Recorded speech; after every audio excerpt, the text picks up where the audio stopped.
শুরু করছি প্রণয়ের অমল কাব্য পর্ব 4। লিখেছেন DRM সোহাগ। ইরফান এবারেও চুপ। গাড়ির স্টিয়ারিং শক্ত হাতে চেপে ধরে। রাগ কমেনি বিন্দুমাত্র।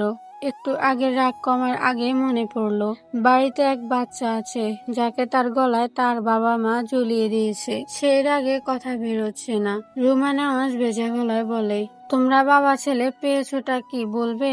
তোমার বাবা আমার কথা শুনেনি, এখন যখন বিয়েটা হয়ে গিয়েছে তুমি আমার কথা শুনছো না। মায়ের ভেজা কণ্ঠে ইরফান কিছুটা দমে গেল। চোখ বুজে শ্বাস ফেলে বলল, আসছি। এই বলে কল কেটে তার বাড়ির দিকে গাড়ি ঘোড়ায়। ইনায়া, তার খালা, সাথে জাহারা আর জাহারার বড় ভাই জাহিদ ইরফানদের বাসায় এসে পৌঁছেছে সন্ধ্যায়।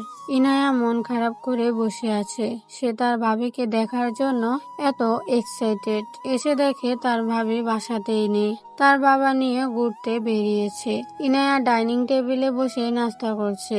তার পাশের টেবিলে জাহারা বসে আশেপাশে বারবার চোখ বুলায়, কিন্তু কাঙ্ক্ষিত মানুষকে দেখতে না পেয়ে হতাশার নিঃশ্বাস ফেলে। কিছুক্ষণ পর ইনায়াকে জিজ্ঞেস করে, ইরফান ভাই কোথায়? ইনায়া খেতে খেতে বলে, শুদ্ধ ভাইয়ের বাসায় হয়তো, আম্মু কল করেছিল, চলে আসবে।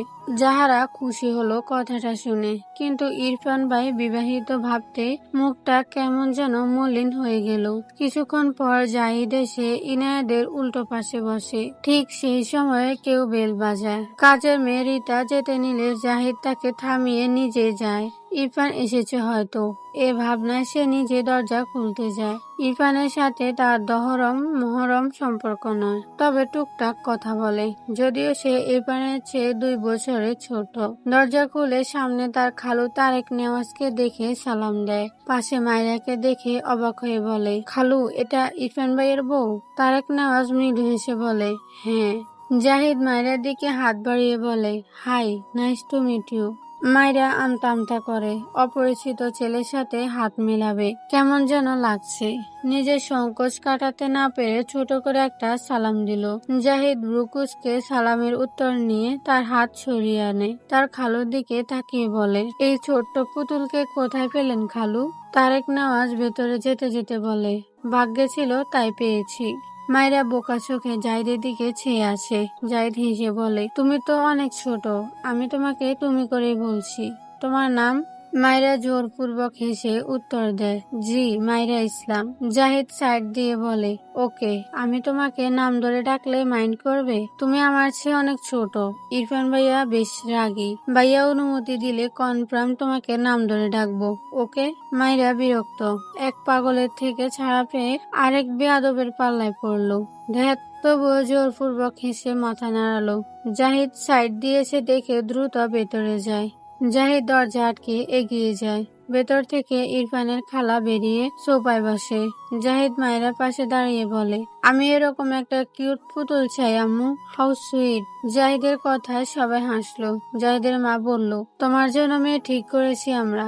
জাহিদ মন খারাপ করে বলল, এমন কিউট বাচ্চা পুতুল ছাড়া বিয়ে করব না, ডিসিশন ফাইনাল।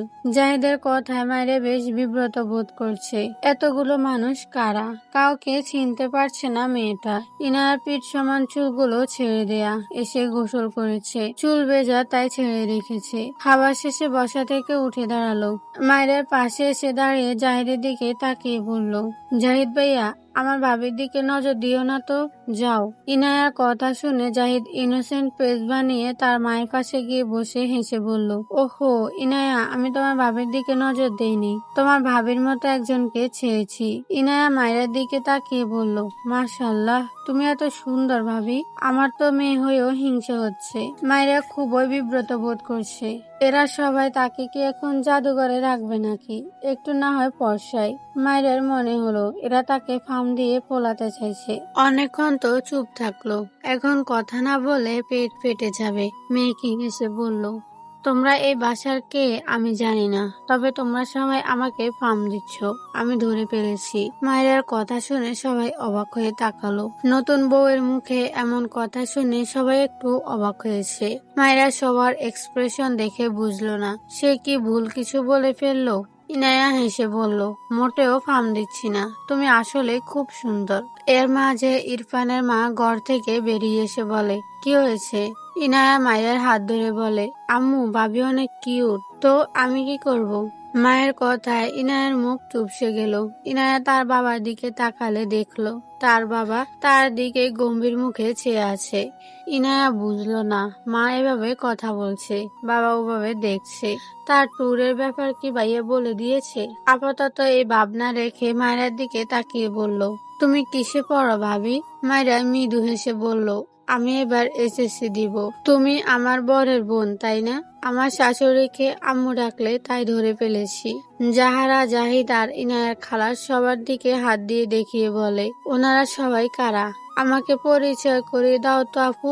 মায়েরার কথা শুনে ইনায়া হা করে তাকালো। দেখে মনে হচ্ছে মায়েরা তার বান্ধবী। মেয়েটার মাঝে কোনো সংকোচ নেই। ইনায়ার ভালোই লাগলো। তবে মায়েরা এসএসসি দিবে শুনে অবাক হলো। এত ছোট, সে এবার এইচএসসি দিবে। তার এত বড় ভাইয়ের বউ তার চেয়েও 2 বছরের ছোট। হায় আল্লাহ। অতঃপর বলে, তুমি তো অনেক ছোট, আমার চেয়েও ছোট। মাইরা হেসে বলল, জি আপু, আসলে তোমার ভাই বুড়ো, সে হিসেবে আমি একটু ছোটই। মাইরার কথা শুনে প্রত্যেকে হা করে চেয়ে আছে। ইরফানের খালার মাইরাকে পছন্দ হলো না, বিরক্ত হয়ে বলল, এই বাচাল মেয়েকে কোথা থেকে তুলে এনেছো আপা? রুমা নেওয়াজ কোনো কথা বলল না। তারেক নেওয়াজ গম্ভীর গলায় বলল, আমার বৌমাকে নিয়ে বাজে কমেন্ট করবে না কেউ।